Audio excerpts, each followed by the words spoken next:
Hi everyone, I am Rebecca from ChemKnits, and today we are going to start a little bit of a journey of me revisiting dyeing yarns with natural dye extracts and Alum Mordant.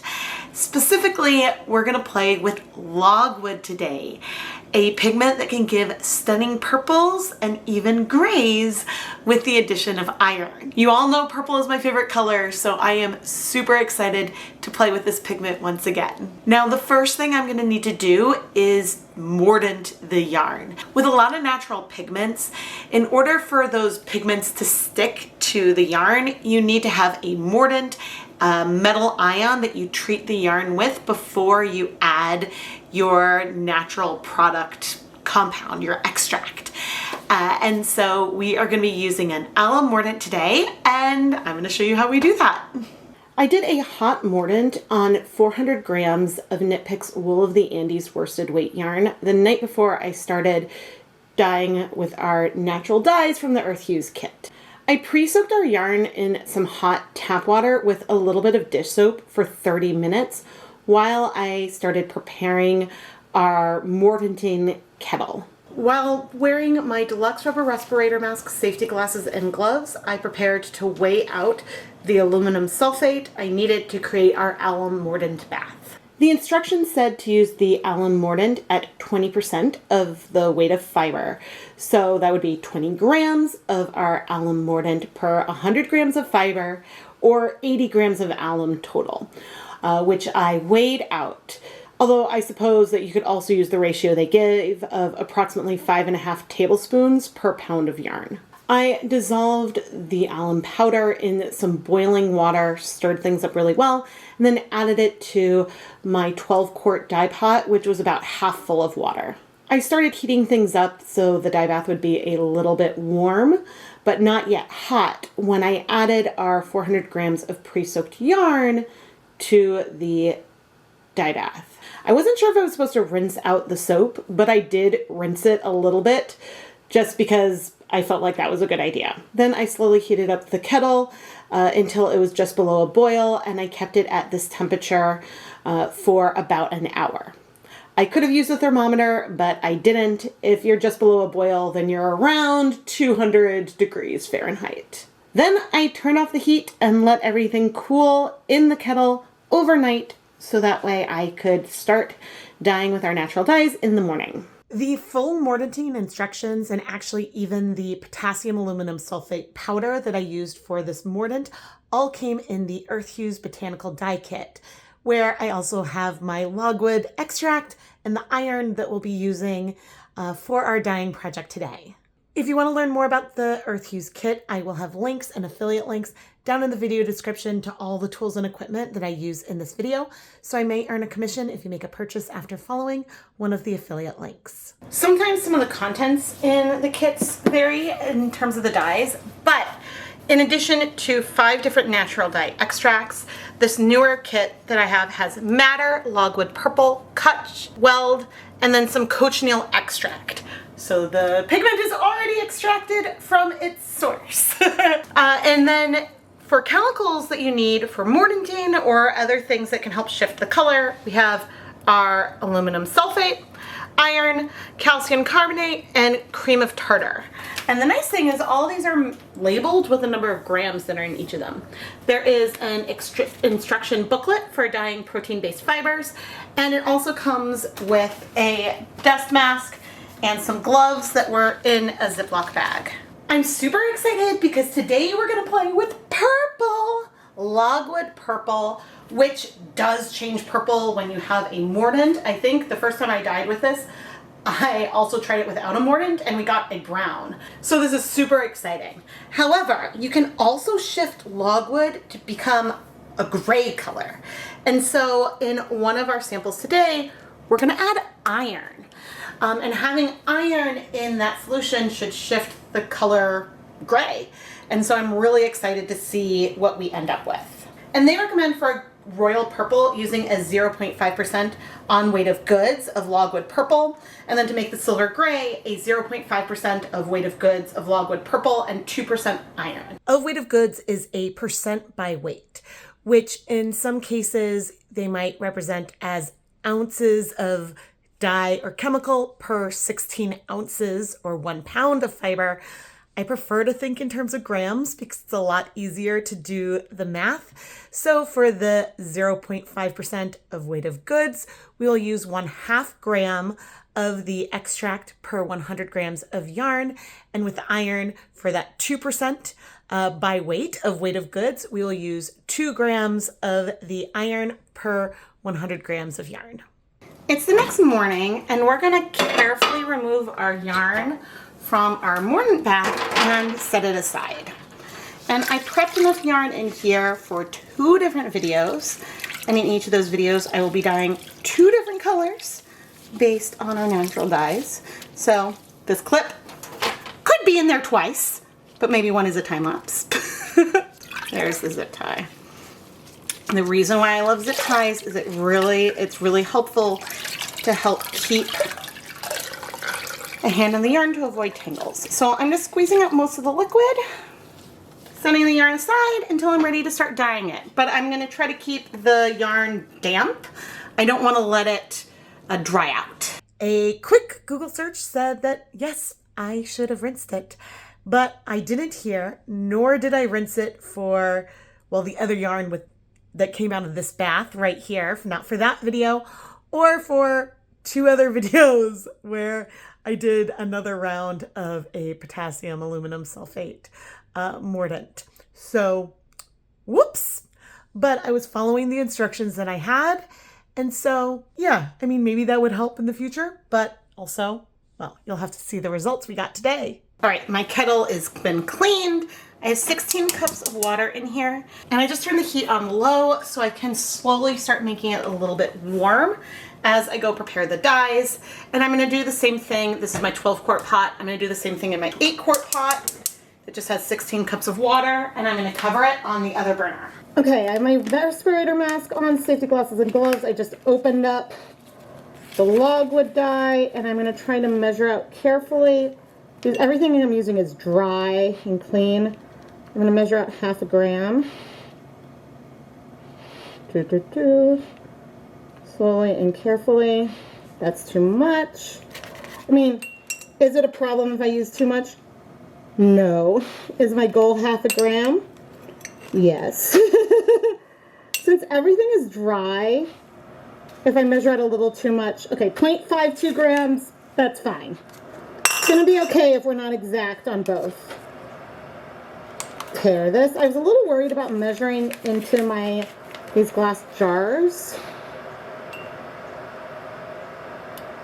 Ooh, I'm gonna be pretty close. I was a little nervous just because I wasn't sure if the jar would be too heavy to really get a good weight. But I have 10 grams of logwood in here total. I spilled a little bit. Okay, close enough. Great. All right, I'm gonna carefully close this, clean up my work surface a little bit before we get the iron. And I'm curious what color this will look like wiped up. Aha! See, it's very brown right now, which is what I remember I got with logwood when I had no mordant around. My scale's a little wet. I'm not going to worry about it. My spoon is dry, and our iron is dry. Apparently, you can also use rusty nails, which I think is pretty cool.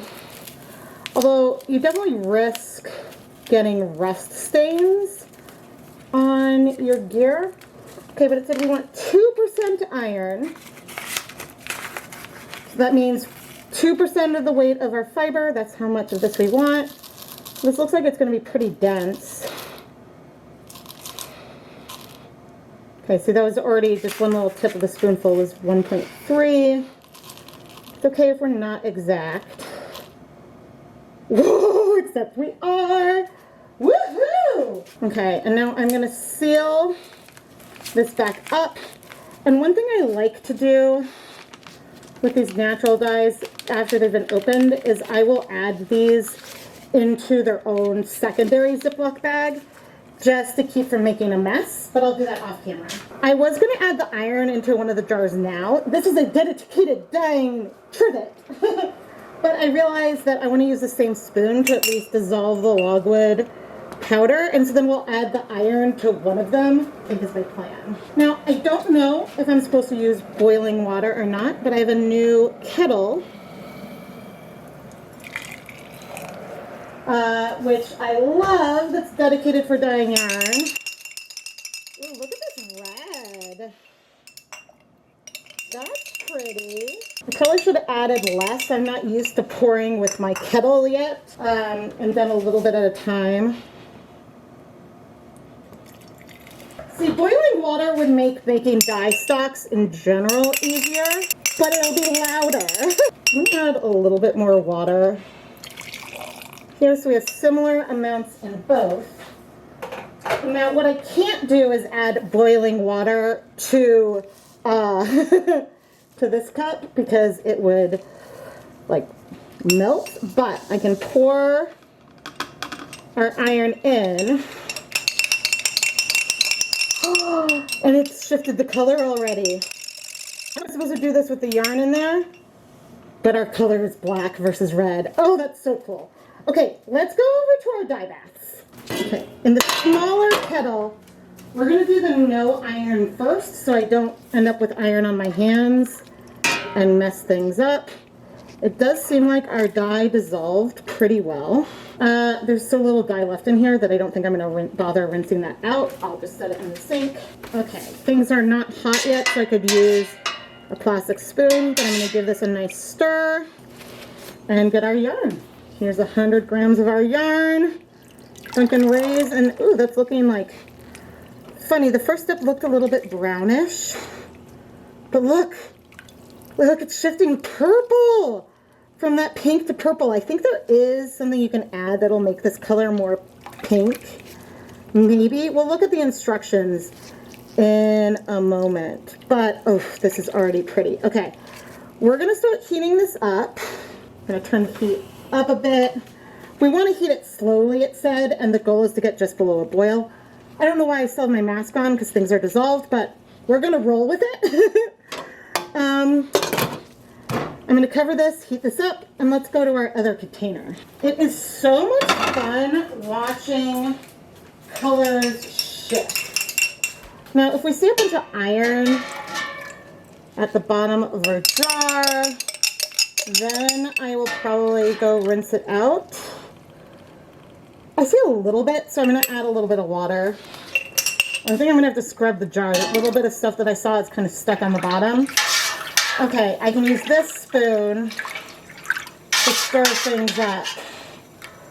Oof, but it's so much darker. This is so much fun. Okay. Wow! Check that out. That's so different. Oh my gosh. Oh my gosh, I did not expect this to be so dramatically different so early. Oh, that is so fun. Okay, our yarn is in. We're gonna start heating this up. Again, the goal is just below a boil, but, okay. I'm gonna go read more about logwood and come back. All right, the iron mixture, I didn't show you the spoon. It had stained the spoon. It did wipe straight off. So if I see my pot getting stained, I don't think we need to worry that much. Okay, but medium-low heat. We'll slowly increase the temperature to slowly heat things up.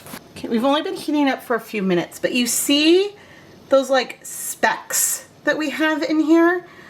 I wonder if like the iron isn't very soluble, which could make sense, I suppose, but, or if the dye is sort of binding to it. So maybe you should be heating things and then add iron. I'm not entirely sure with the protocol. So I mix everything together. Hopefully that's not a mistake, but we'll learn. We did see it shifted the color though, so that's something. But yeah, you can see the little specks sort of almost on top of the yarn. Okay, I just checked. No, it's madder that I think is reddish that you can shift purple with iron and a long steep, which maybe we'll have to try it sometime. All right, let's take a peek. Okay, things, it's funny. On camera, it still looks very red. I think it looks less red and a little more blue to me now than it did, but things did look very red at first the last time I dyed this. Now, some notes. last time I dyed yarn with Logwood, I had the yarn inside mason jars, a lot less volume compared to the amount of yarn. So there might be too much water here in the kettles. Maybe I should have used 8 cups for 100 grams of yarn. Certainly I would use probably 300 grams of yarn in this volume, but we'll see how things go. What was my other note? My other note is that when I removed the yarn last time, it looked really dark and I didn't really feel the purple, that eggplant purple color until the yarn was dry. So clearly we have 2 different colors here. I'm also not using a thermometer to keep track of the temperature, but let's move this because,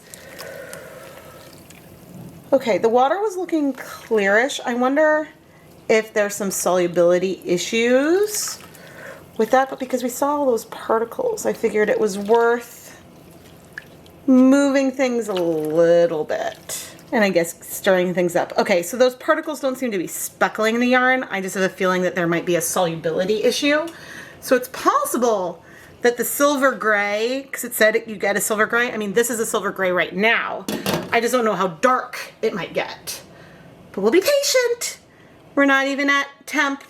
I have a thermometer somewhere, but I'm not measuring. We're gonna go to just below a boil and try to maintain there. So that's what we're trying. Now, how do I keep things just below a boil? Sometimes you get to a boil and then you reduce the heat, which hitting a boil could be bad for some pigments. I don't know, but I think 200 degrees Fahrenheit is the ideal temp for wool. That's just below a boil. Okay, it's been about 30 minutes. I think I've successfully been heating up slowly. We're nice and steamy, but I don't think we've hit that close to a boil yet on either pot. I'm not showing the other one. Hi, you can see my face. I've got the heat. I've slowly been increasing the heat from low to like medium, I would say we're at right now. And once we hit temperature, we're supposed to heat for 60 minutes. Okay, we were supposed to slowly raise the temperature from 30 to 60 minutes. It's been 30 minutes, we're just about at temp, and then hold for 30 to 45 minutes. So I think at this stage, I would say here we are perfectly just below a boil. I'm seeing some movement. I'm gonna reduce the heat a little bit and keep an eye on it. I might raise it or lower it as needed. I'll raise the heat on the other pot for a minute. But I'm gonna set a timer, I think, for 30 minutes because we can just check in at that point and decide if we wanna do 15 or longer. Here's our other pot. Can you see in there? Yeah, a little bit. I could be stirring the yarn more, but I don't mind if we get total variation because I found that a lot of natural dyes will strike pretty evenly across our fibers. So it'd be fun if we get more tonal variation out of this. But I think, yeah, I'm gonna reduce the heat back to medium here now. And I'll see you in 30 minutes. We're almost at 30 minutes and ooh, I'd say our water is really red, but our yarn is looking quite purple. I don't know if you can see if I push it aside, not from this angle. You'll get a better view later, but that one is going really, really well. This one is making me a little more nervous. This is ours with iron. How come we're looking purple? It looked gray before. Why are we purple? Why aren't we gray? Why are we looking purple? Why aren't we looking gray? I need to remember to label the zip ties when I remove it. It was gray before. Maybe it'll shift when I rinse it. I don't know what happened to all of our iron. It's like on the bottom.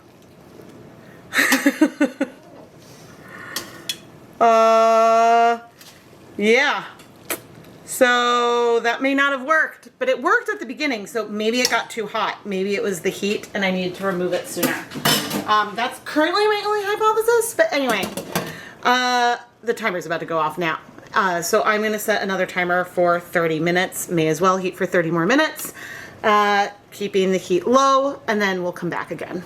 To be fair to myself, I didn't really know what I was supposed to do to add the iron in. I felt like I had read it somewhere at some point, but then in the booklet it just basically said this is how much iron to use. We know it did shift the colors gray, but I think I'll need to search for, I mean, we'll see how the yarn comes out in the end. Maybe the color will shift back to gray as it cools off. But yeah, we may need to do more research to figure out how to do this appropriately. This is our no iron. And I'll be honest, I think I didn't set the timer fully. But let's see where we are. Oof, that's a beautiful bright red in the water. And we've got a gorgeous purple in the yarn. I think on camera, maybe it looks a little bit brown in person. This is like a violet color.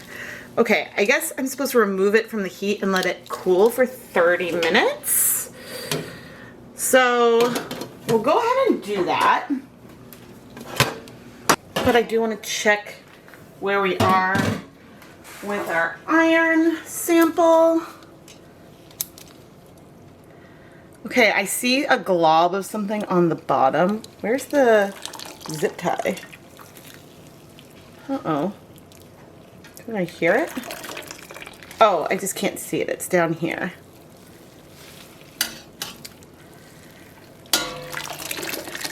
So the water doesn't look as red, but the color on the yarn feels super similar to me. I wonder if just maybe things were too cold and our iron came out of solution. I wonder if it's a temperature thing. Maybe if we let it cool in the dye bath, we'll see the color shift. So let's let it cool for 30 minutes. I may as well leave both uncovered as I let it cool. And then I can try to have them side by side. But currently with them in solution, a side by side is super hard because the dye bath where we had no iron looks super red. And so that's giving it more of a red violet note. And this, the water is much more gray, so it's looking more gray purple, but way more purple than it did at first. We're off the heat now in a dark corner of my stove. But I'm torn because part of me would want to just let this cool off almost completely in the dye bath to see if the color shifts again. But I mean, that's not what our instructions say to do. They said 30 minutes and a strong dye bath can be reused again. And so, not that this is necessarily a strong dye bath. I think I'm going for medium amounts of saturation. But anyway, I will research logwood and iron. Maybe I'll be able to talk about that more in the conclusions. Or maybe over those 30 minutes we'll see something. Maybe. Ooh, I suppose we could add cool water to this. We'll wait 30 minutes. We'll add cold water to it to see if we notice anything shift. Maybe? I don't know. Maybe not. I'm thinking out loud here. But the main reason why I don't want to wait and let this cool off overnight, so cool completely while still in the dye bath, is that, well, the instructions said to let it cool for 30 minutes. That's what we're doing here, but I want to use these pots for another project. So that's the other factor. And so editing Rebecca will make notes to maybe we need to try to really monitor their temperature a bit better.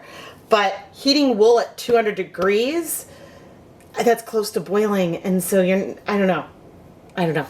We're about 12 minutes into cooling, and I would still call this purpley, but it's definitely feeling less warm toned, maybe. So maybe things were just too hot. I don't know. Rebecca, stop obsessing maybe. Okay, it's been 30 minutes. Okay, let's remove some of the liquid from this, because it's possible that it really is going to be gray when we wash it, that some reddish liquid will come out. Well, it's not in focus. It is purplish gray. Okay, let's contrast this with our no iron, which looks super red. And of course I'm using the same tongs to go in.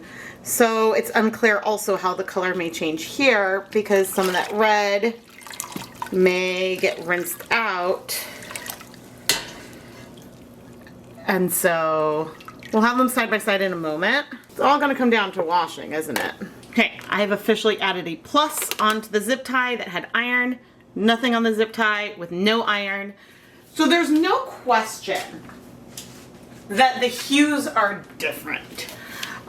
It is less red, it is more gray here, and it may look more and more gray when it dries versus here. This is way more purple. So it did work, but maybe it could work better. Maybe this is just what happens. Maybe with some exposure to air, as it cools more, this will get grayer and grayer and grayer. That I don't know. I'm gonna attempt to have them cool without touching as much as possible, but clearly I just touched this, I have iron in my hands. I'm gonna go squeeze that out. Maybe I won't squeeze it out. Maybe I'll just set this aside so it can cool. But at this stage, something happened. I think we can agree with that. I feel like we can be confident that this is a real difference and it's not an artifact of something else that could have been in the dye pots, because in the glass jars, we watched the color shift upon adding iron before we even had our yarn or anything there. So we'll let this cool and then see what we've got. You know, the more I step away and come back, the more gray this is feeling. I was originally gonna wash them together, but we're not. Because I had welded matter in one pan and there might be, it could rinse out, some color transfer between one and the other. And not that this bleeding would result in color transfer. I should probably put on gloves, but we don't know if there is some iron soaked in the other skein that might come out. I mean, clearly, once I've washed things and when the water runs clear, then I'm gonna let the skeins touch. I don't think that that should be an issue. But there are definitely colors that we know that are, I mean, not just the iron has anything to do with pH. There are some colors that are pH sensitive. And so we may see colors shift through the washing because my water is slightly acidic. I've got some dish soap, but the good news is that after that one little rinse, okay, we are getting some bleeding with the dish soap, but I was like, wait, is our water about to be clear? But we probably have pigments and things that are stuck in the yarn like a sponge, and we just need to rinse out the rest as well as we can. Now I can be a little, quote, rougher on this yarn because it is superwash this time. Let's do another round with a little bit of soap so we can see if more color comes out. I will say that the scent of the logwood is earthy. That's how I would describe it. And I mean, given that it's from a plant, that makes sense. All right, our color is definitely getting lighter. This color is so pretty. So pretty. I don't know much about the wash fastness of logwood, but I can say for sure that dealing with these colors, and I don't know why I was so nervous before. I mean, the heating step and things are slightly different than what I do with acid dyes, but mixing this otherwise with the extracts was very much like acid dyes. Nothing like basically making a plant tea bag, extracting the color, and going about it that way. So that to me is rather interesting. All right, I bet that if we did some more soap, we could have more bleeding, but this is almost clear with just plain water. And so that is quite exciting. I think let's rinse it one more time and then we'll bring out our irony yarn. Okay. Yeah, maybe a little bit of color, but not bad. I'm so curious about what might rinse out of this one. The rinse out color is looking very similar deep purple. And so I wonder if that means about the color we're gonna see. and it is so out of focus. But also, I need to turn on another light, I think. A little hard to define. It reminds me of Twilight Gray, how sometimes that can be a little bit of a purpley gray. But that color that we had in the pot at first was such a silver gray. Like, it looked like I used a silver gray as a dye. And I wonder if we could have removed the yarn at that point without using a ton of dye and what we could get. It would be fun to do this with this type of dyeing with mini skeins, but like reverse dip dyeing. So say I add a bunch to our pot and then remove them at different times.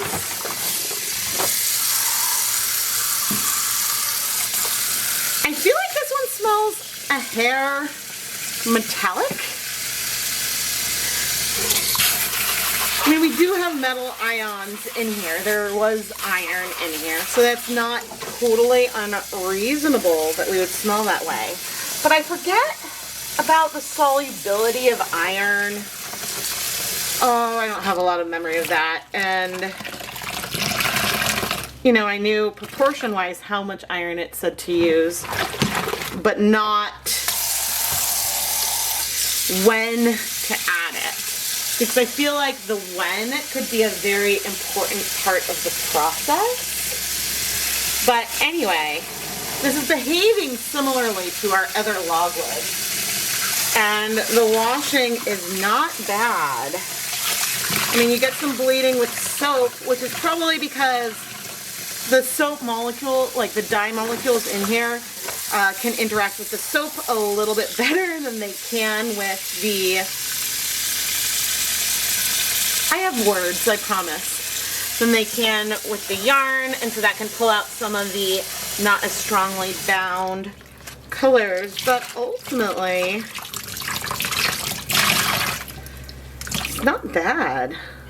All right, into the spin dryer we go. Okay, out of the dryer, or out of the spin dryer, so we're still damp. This definitely feels more gray, and this is more purple, so it worked. The differences are super, super subtle, but I don't think that that's a bad thing. I do feel like, and I wonder if the water volume is important. If we use less water, would the colors be more saturated? I feel like the purple I got a long time ago was more saturated, but we really only used a half gram of dye, and that's not very much.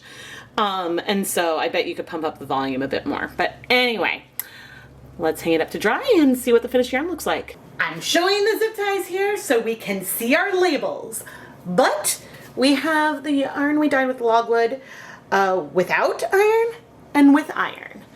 And unquestionably, the one we dyed with iron is grayer. It's funny that they're very much the same like depth, the same intensity. It's really the hue that's different. I mean, if I remove color, is there a difference between them? No. These two colors would not be great to use in any kind of color work because there's really not a lot of contrast between them. But they would work well for blending together, for maybe doing some type of gradient or something like that. If you ever really want to test and see if colors will have enough contrast when you use them with color work, there's a few different things you can do, but one of them is to look at things under a black and white filter. Another thing you can do is to take some strands of each and sort of twist them together a little bit. And here, while you can see both of the colors, again, you can see there's not very much contrast. And that's totally okay.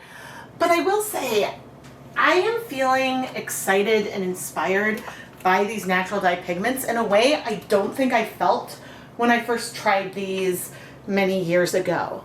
I am excited to dive in and explore more.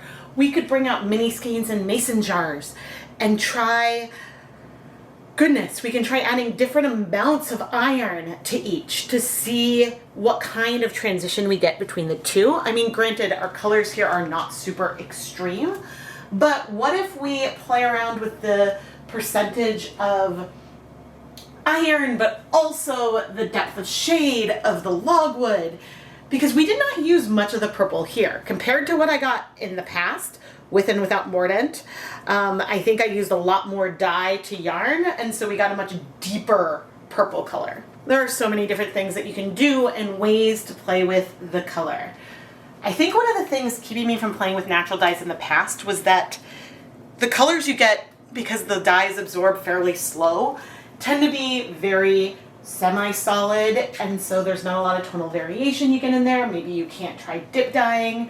I mean, you could slowly add a portion of the yarn, but it would be harder, and I don't know, I guess I was just a little bit nervous, but I'm feeling incredibly inspired now and look forward to more adventures in the future. Even if I do need to look into when and how I'm supposed to add the iron. But I have a feeling that if I had removed this yarn from solution when it was really at that pale silver gray color, I bet I could have tried to go and steam set that at that point. So I think that this is looking different because it's more saturated. Yeah, but goodness, you know how much I love purples and grays. So this is just incredibly exciting for me. I think part of the reason why my perspective changed is that I used to be very intimidated by natural dyes. I was intimidated by the mordanting process, and that sort of kept me from doing it. But now my perspective looking at this is, okay, we're going to kettle dye, but we're using a natural product extract instead of a synthetic commercial acid dye. I can kettle dye yarn.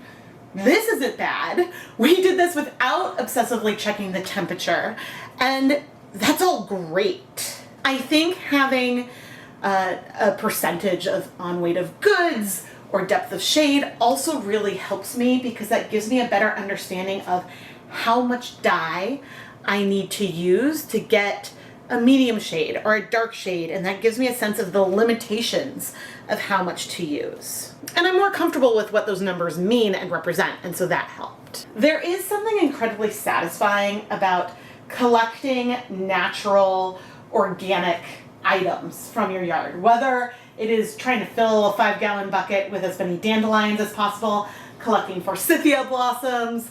I have a bowl of camera where I'm collecting yellow onion skins to do some more of that. But the downside of extracting the natural products yourself are not only do you have to deal with the plants and removing some of that from your setup, but in addition to extracting the colored pigments, you're extracting a lot of other molecules from those plants, some which may dye yarn, some which won't.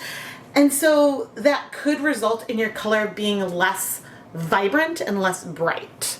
For example, in another video, I will be talking about some madder and weld. Just look at how vibrant these colors are. Oh my goodness. The only thing I'm disappointed about is that I wish I had used more of the logwood dye. But what I don't know, and this is important, I don't know is if I'm going to increase the depth of shade of our logwood, do I also increase the weight of goods, the percentage of our iron? Let's see. I mean, it does say logwood purple dyes various shades of blue purple to raven black. Logwood purple dyes silver gray with iron. So maybe just if I pump up the volume of our logwood, that'll give us a really dark color? I don't know. I realized another big shift. This year I did the dyeing inside on my stove versus on an electric hot plate. I think that made a huge difference because things heat up faster on the gas stove, whereas it can take hours, it feels like sometimes, to hit like 200 degrees, which is just below a boil, starting from cold on my hot plate.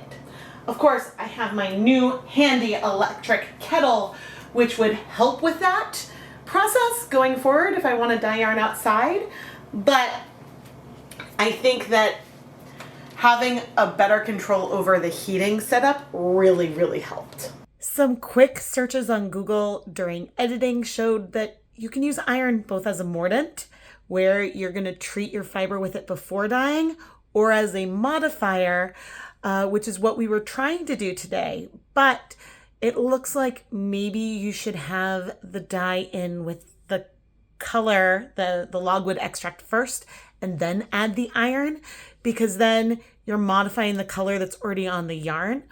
And so this potentially could help with an issue I had with another dye. I guess I'll just share Cochineal, that video will come out in a couple weeks. And when I used iron there, it didn't really work as well as I'd expected, and I found it underwhelming. So I think that the iron needed to be added later on, and then we would have seen potentially a cooler shift of the color on our yarn. So sometimes you might follow one set of instructions and things may not work. That doesn't mean it's not worth trying again. And so it's always worth looking at the instructions that someone else recommends, so that way you can give it another try. And so you should subscribe and turn on notifications so you never miss a new video. And if you want to see me play around with things more, please let me know down below. I am Rebecca from ChemKnits, and I really hope you've enjoyed this video. Here is a list of all of the natural dye extracts that I currently have and that we can play with and explore. So if there's one you particularly want to see, or if you want me to try to mix and combine colors, we'll see how that goes. Let me know down in the comments section. Of course, I'm always happy to research other types of natural dyes. It's just that I try to bulk film videos all at once, because if I'm going to go through mordanting fiber, I may as well do enough to do multiple different videos. Oh gosh, remember back in 2020 when I thought I was going to do natural dyes all day, every day? Oh my goodness, because I thought I was going to just be filming outside when we were all at home. And then it turned out that, you know, the kids started learning how to bike in the cul-de-sac. So the kids were outside all the time, making it harder to film. But anyway, I am Rebecca from ChemKnits, and thank you so much for watching.